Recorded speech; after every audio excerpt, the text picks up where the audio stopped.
Syukur kepada Tuhan, kita bisa meneruskan pembahasan ringkasan FKKP tentang faktor-faktor vital bagi pemulihan kehidupan gereja. Kita memasuki faktor yang keempat dalam berita keempat, yaitu faktor otoritas dalam tubuh Kristus dan dalam gereja-gereja lokal. Ini meneruskan berita yang lalu mengenai gereja adalah tubuh Kristus yang diekspresikan di dalam masing-masing lokal. Berita keempat ini menunjukkan bahwa di dalam hidup gereja ada satu otoritas, satu wewenang. Siapakah sumber otoritas ini? Dan siapakah sebagai wakil otoritas di dalam hidup gereja? Berita ini sangat penting bagi kita semua. Mari kita memasuki bagian-bagian di dalamnya. Pertama, Kristus sebagai sang kepala bagi gereja sebagai tubuhnya. Filipi pasal 2 ayat 8 sampai 9, dan dalam keadaan sebagai manusia, ia telah merendahkan dirinya dan taat sampai mati, bahkan sampai mati di kayu salib. Itulah sebabnya Allah sangat meninggikan dia dan mengaruniakan kepadanya nama di atas segala nama. Efesus pasal 1 ayat 22 sampai 23. Dan segala sesuatu telah diletakkannya di bawah kaki Kristus, dan dia telah diberikannya kepada jemaat sebagai kepala dari segala yang ada. Jemaat yang adalah tubuhnya, yaitu kepenuhan dia yang memenuhi semua dan segala sesuatu. Saudara-saudari, seluruh alam semesta berada di bawah otoritas Allah, di dalam pengaturan tata urutan Allah. Jadi Anda dan saya perlu mengenal bahwa ada satu pemerintahan Allah. Di dalamnya ada otoritas Allah, ada wewenang Allah, dan Allah telah menetapkan satu tata urutan ya. Di dalam Kejadian pasal 1 ayat 1, pada mulanya Allah menciptakan langit dan bumi. Di sini ada satu tata urutan, ada Allah yang menciptakan langit dan bumi. Jadi langit untuk bumi, dan di dalam ayat 26 dikatakan bagaimana Allah menjadikan manusia menurut gambar dan rupanya supaya mereka berkuasa ya atas segala yang telah diciptakan oleh Allah. Jadi ada satu tata urutan, ada Allah, ada langit, ada bumi, dan ada manusia. Dan mengenai penciptaan manusia pun di dalam Kejadian pasal 2 ayat 21 sampai 23, di sana dikatakan bagaimana Allah menjadikan pasangan bagi Adam dengan membuat Adam tertidur, mengambil tulang rusuk, lalu dijadikannya perempuan. Dengan demikian ada satu tata urutan yang Allah tetapkan, di mana di dalam tata urutan inilah ada satu pemerintahan Allah, ada satu otoritas Allah, dan ada siapa yang perlu tunduk di bawah otoritas Allah. Iblis dengan pemberontakannya telah merusak tata urutan Allah. Saudara-saudari, kita tahu sebelum Allah menciptakan manusia, Allah sudah terlebih dahulu menciptakan malaikat. Dan salah satu malaikat yang tertinggi yaitu Lucifer. Di dalam Yesaya pasal 28 ayat 15 sampai 17. Ini bagaimana Lucifer asalnya adalah malaikat yang begitu dekat dengan Allah. Bahkan posisinya di taman Allah. Namun karena kecantikannya, di sini iblis telah menjadi sombong, dan kesombongannya dalam Yesaya pasal 14 ayat 13 sampai 15 ada 5 kehendak dari si iblis, sampai pada puncaknya dia ingin hendak menyamai yang maha tinggi. Akibatnya Allah membuang iblis ini ke bumi menjadi Satan, sang penfitnah, sang pemberontak. Dan di dalam Kejadian pasal 3 ayat 1-6, kita lihat bagaimana ular dengan kelicikannya telah menipu Hawa untuk supaya mengambil buah dari pohon pengetahuan tentang yang baik dan yang jahat. Namun demikian, saudara-saudari, perlu kita bersama-sama mengetahui bahwa kejatuhan manusia bukan sekedar karena makan buah dari pohon pengetahuan tentang yang baik dan yang jahat. Tapi kalau kita lihat dari berita ini, pemberontakan manusia adalah dari si iblis. Ingin menginjeksikan sifat pemberontakan, yaitu apa? Membuat manusia merusak satu tata urutan ilahi. Sebenarnya kita lihat perempuan dijadikan di bawah laki-laki. Tetapi di sini iblis membujuk Hawa supaya mengambil kekepalan suami untuk membuat keputusan sendiri. Inilah kejatuhan awal dari manusia, dan inilah sifat dari si iblis yang memberontak, merusak tata urutan ilahi. Maka dari itu kita lihat bagaimana Allah memulihkan kembali tata urutan ini. Tuhan Yesus datang memulihkan kembali tata urutan Allah, hidup tunduk di bawah otoritas Allah, dan taat sampai mati di salib. Kita lihat saudara-saudari, sepanjang sejarah manusia penuh dengan pemberontakan. Di mana ada otoritas, di situ ada pemberontakan. Maka dari itu di dalam Perjanjian Baru, Allah sendiri ingin menunjukkan satu teladan. Itulah Tuhan Yesus.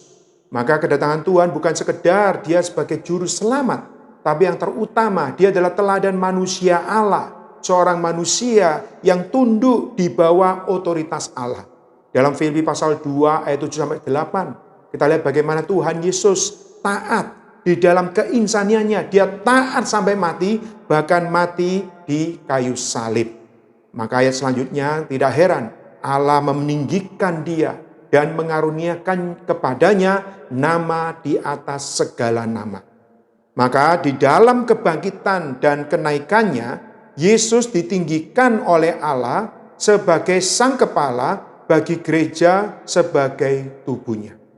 Pertama, Tuhan Yesus bangkit dan naik karena memang dia layak mendapatkan kehormatan, karena dia sebagai satu teladan seorang manusia yang tunduk di bawah otoritas Allah. Selanjutnya, Allah telah menjadikan Tuhan Yesus sang kepala menjadi otoritas itu yang sama dengan otoritas Allah, dan Kristus sebagai sang kepala telah diberikan kepada gereja sebagai tubuhnya. Di dalam Efesus pasal 1 ayat 22 dan 23, bagaimana gereja hari ini sebagai tubuh Kristus langsung di bawah kekepalaan Kristus. Dan di dalam Kolose pasal 1 ayat 18, ialah, yaitu Kristus, kepala tubuh, yaitu gereja, ialah yang sulung, yang pertama bangkit dari antara orang mati, sehingga ia yang lebih utama dalam segala sesuatu. Puji Tuhan, hari ini Kristus adalah sang kepala. Dialah yang menunjang tubuh, gerejanya, Anda dan saya semuanya. Kristus telah menjadi sumber, menjadi sang kepala yang membawa kita semua bisa hidup. Kita semua bisa berada sampai hari ini. Semua karena Kristus sebagai sang kepala diberikan kepada gereja sebagai tubuhnya. Hari ini Kristus adalah sang kepala secara langsung dari setiap kita. Dan kita semua perlu tunduk di bawah otoritasnya. Di dalam 1 Korintus pasal 11 ayat 3, tetapi aku mau supaya kamu mengetahui hal ini, yaitu kepala dari tiap laki-laki ialah Kristus, kepala dari perempuan ialah laki-laki, dan kepala dari Kristus ialah Allah. Saudara-saudari, sebagaimana Kristus telah tunduk di bawah otoritas Allah, dan Kristus hari ini telah menjadi sang kepala bagi gerejanya, maka diperlukannya satu sikap ketundukan. Bagaimana saat Anda dan saya memiliki persekutuan dengan Tuhan, bagaimana kita ditundukkan oleh Tuhan. Anda dan saya masih memiliki kemauan sendiri. Tapi kalau kita melihat bagaimana otoritas Kristus sang kepala, maka Anda dan saya juga belajar untuk ditundukkan dari semua kemauan diri kita ditundukkan supaya kita taat apa yang menjadi pengaturan bagi Kristus Sang Kepala. Bila kita tunduk kepada Kristus Sang Kepala, maka kita juga akan mengenal otoritas dalam tubuh. Di dalam Efesus pasal 5 ayat 23-24, karena suami adalah kepala istri, sama seperti Kristus adalah kepala jemaat. Dialah yang menyelamatkan tubuh. Karena itu, sebagaimana jemaat tunduk kepada Kristus, demikian jugalah istri kepada suami dalam segala sesuatu. Ini menunjukkan bagaimana kalau kita tunduk kepada Kristus sebagai Sang Kepala. Namun Kristus hari ini tidak kelihatan secara kasat mata. Karena itu ketundukan ini perlu kita realitaskan juga di dalam penghidupan gereja sebagai tubuh Kristus. Saudari, untuk hal ini kita semua perlu belajar. Ya, di dalam gereja perlu adanya tata urutan yang berasal dari kekepalaan Kristus dan perlu kesaksian ketundukan. Inilah kehidupan gereja yang normal.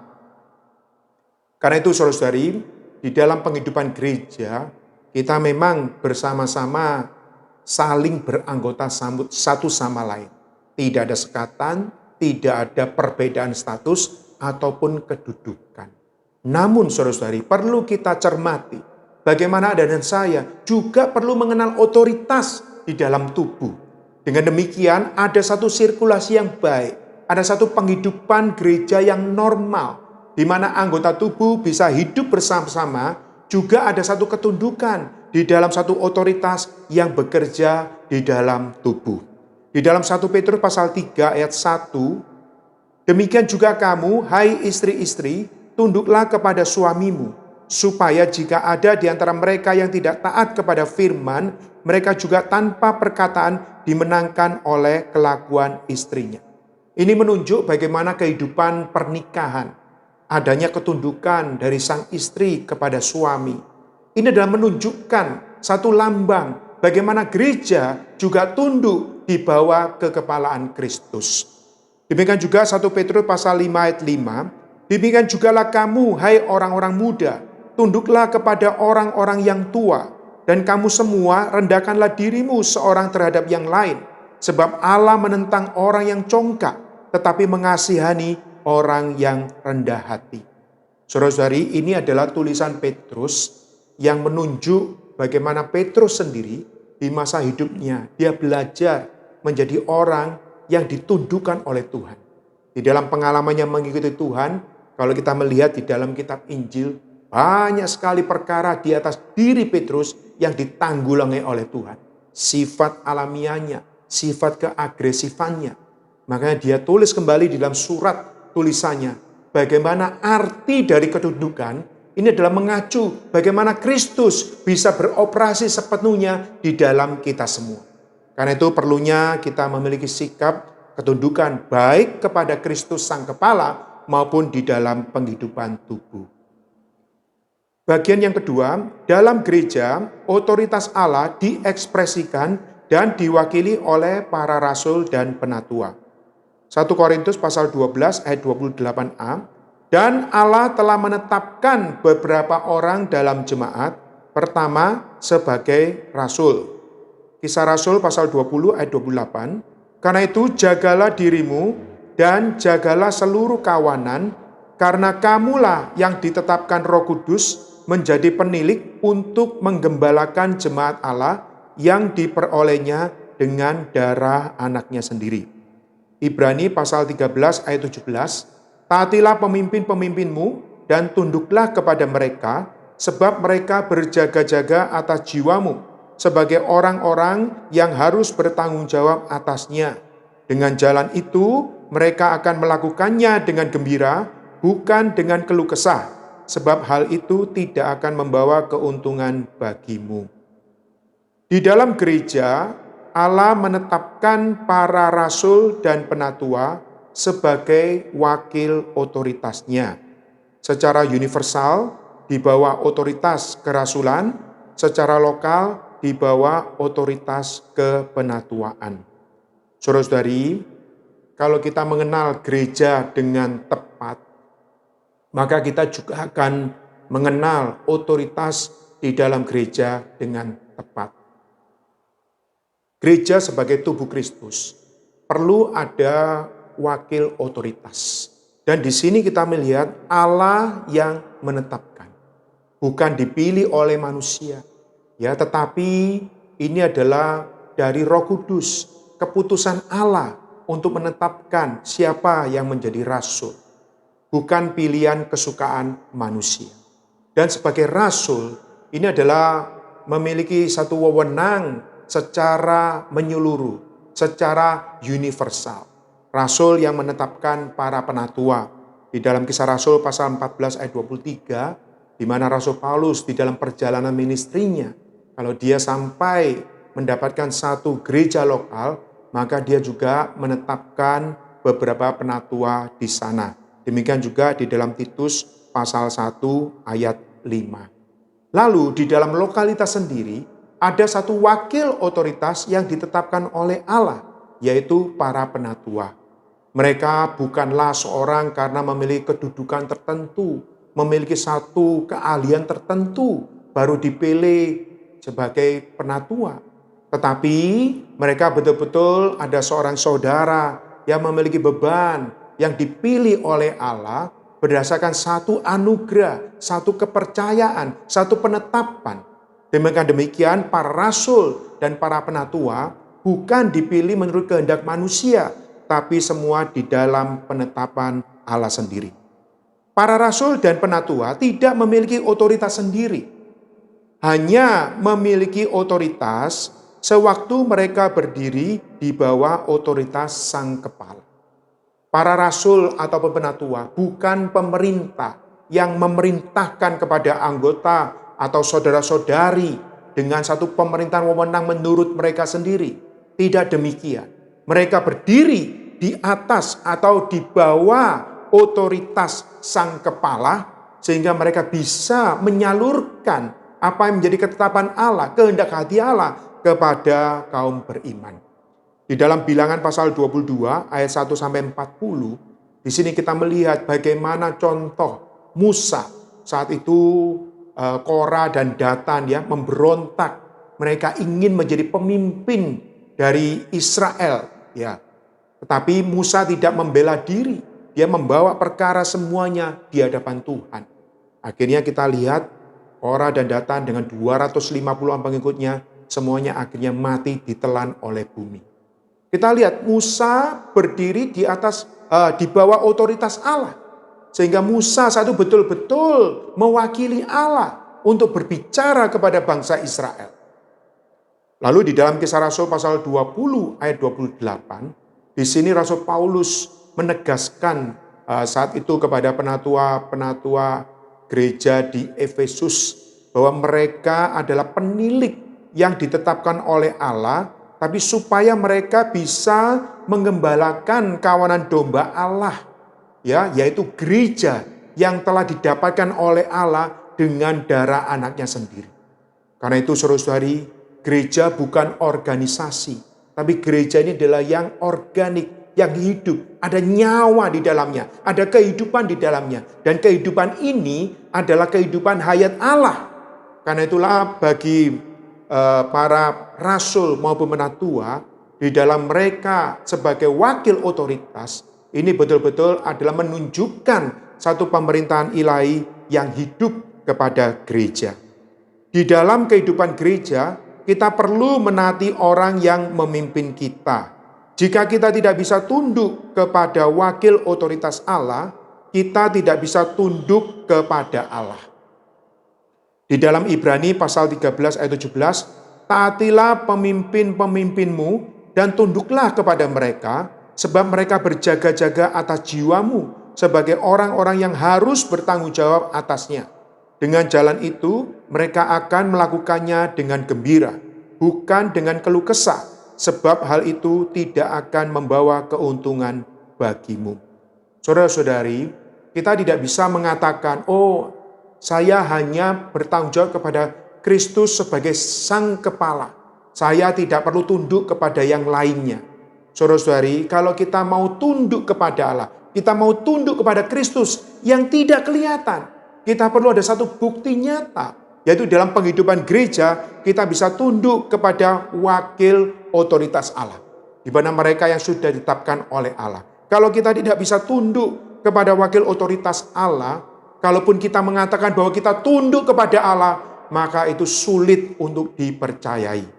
Saudara-saudari, kita perlu ada satu kesaksian, baik secara langsung kita kepada Kristus sebagai Sang Kepala, pun juga kita perlu memiliki kesaksian di dalam penghidupan gereja dengan wakil otoritas yang sudah ditetapkan oleh Allah.